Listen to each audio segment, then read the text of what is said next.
Thank you very much. Very much appreciated.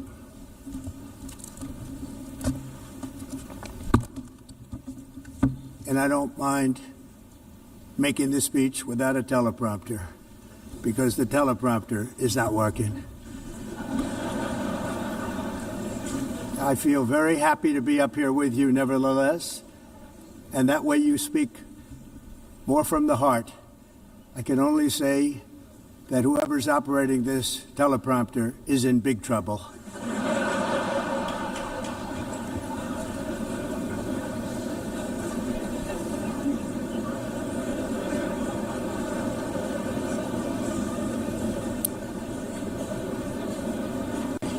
Hello, Madam First Lady.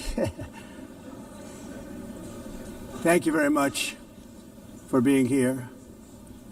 And Madam President, Mr. Secretary General, First Lady of the United States, distinguished delegates, ambassadors, and world leaders. 6 years have passed since I last stood in this grand hall and addressed a world that was prosperous and at peace in my first term. Since that day, the guns of war have shattered the peace I forged on 2 continents. An era of calm and stability gave way to one of the great crises of our time. And here in the United States, 4 years of weakness, lawlessness, and radicalism under the last administration delivered our nation into a repeated set of disasters. 1 year ago, our country was in deep trouble, but today, just 8 months into my administration, we are the hottest country anywhere in the world, and there is no other country even close. America is blessed with the strongest economy, the strongest borders, the strongest military, the strongest friendships, and the strongest spirit of any nation on the face of the earth. This is indeed the golden age of America.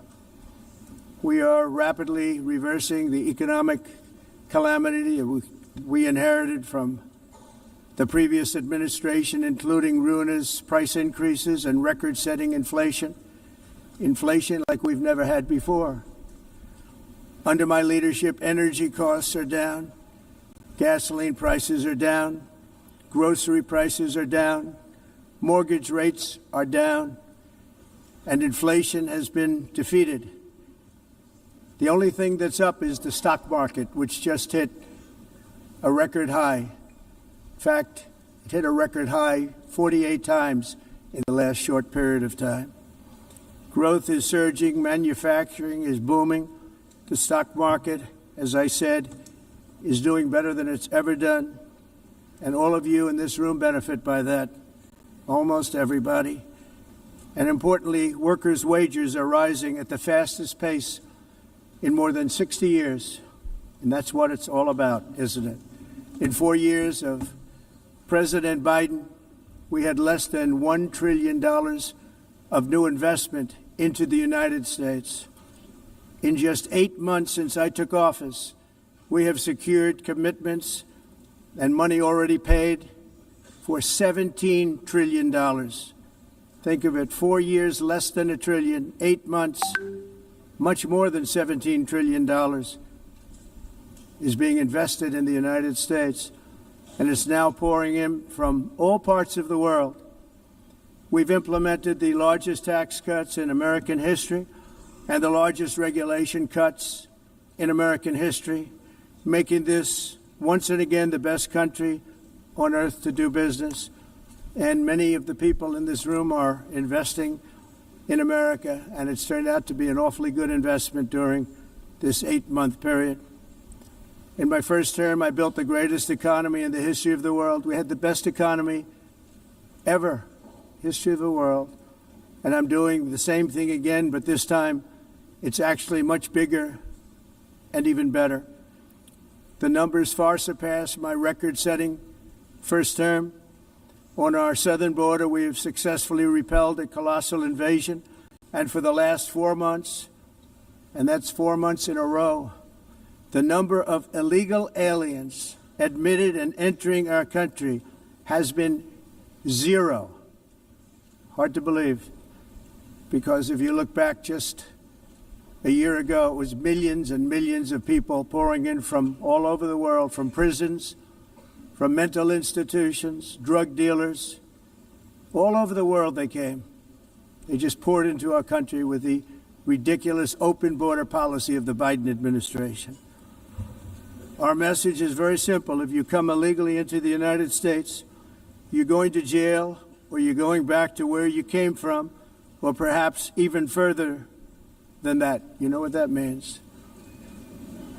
I want to thank the country of El Salvador for the successful and professional job they've done in receiving and jailing so many criminals that entered our country.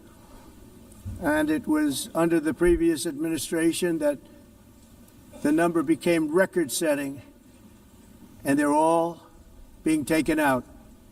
You have no choice. And other countries have no choice because other countries are in the exact same situation with immigration. It's destroying your country, and you have to do something about it. On the world stage, America is respected again like it has never been respected before. You think about 2 years ago, 3 years ago, 4 years ago, or 1 year ago, we were a laughingstock all over the world. At the NATO summit in June, virtually all NATO members formally committed to increase defense spending at my request from 2% to 5% of GDP, making our alliance far stronger and more powerful than it was ever before. In May, I traveled to the Middle East to visit my friends and rebuild our partnerships in the Gulf and those valued relationships with Saudi Arabia, Qatar, and the UAE and other countries are now, I believe, closer than ever before. My administration has negotiated one historic trade deal after another, including with the United Kingdom, the European Union, Japan, South Korea, Vietnam, Indonesia, the Philippines, Malaysia, and many, many others. Likewise, in a period of just 7 months, I have ended 7 unendable wars. They said they were unendable. You're never going to get them solved. Some were going for 31 years, 2 of them, 31, think of it, 31 years. One was 36 years. One was 28 years. I ended 7 wars. And in all cases, they were raging with countless thousands of people being killed. This includes Cambodia and Thailand, Kosovo and Serbia, the Congo and Rwanda, a vicious, violent war that was, Pakistan and India, Israel and Iran, Egypt and Ethiopia, and Armenia and Azerbaijan. It included all of them. No president or prime minister, and for that matter, no other country has ever done anything close to that. And I did it in just 7 months.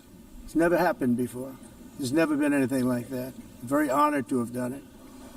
It's too bad that I had to do these things instead of the United Nations doing them. And sadly, in all cases, the United Nations did not even try to help in any of them.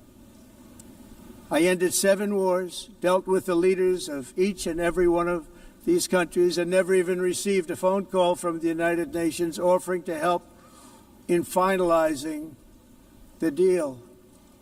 All I got from the United Nations was an escalator that on the way up stopped right in the middle. If the First Lady wasn't in great shape, she would have fallen. But she's in great shape. We're both in good shape. We both stood. And then a teleprompter that didn't work. These are the 2 things I got from the United Nations, a bad escalator and a bad teleprompter. Thank you very much. And by the way, it's working now. It just went on. Thank you. I think I should just do it the other way. It's easier. Thank you very much. I didn't think of it at the time because I was too busy working to save millions of lives. That is the saving and stopping of these wars. But later I realized that the United Nations wasn't there for us. They weren't there. I thought of it really after the fact, not during these negotiations, which were not easy. That being the case, what is the purpose of the United Nations? The UN has such tremendous potential. I've always said it.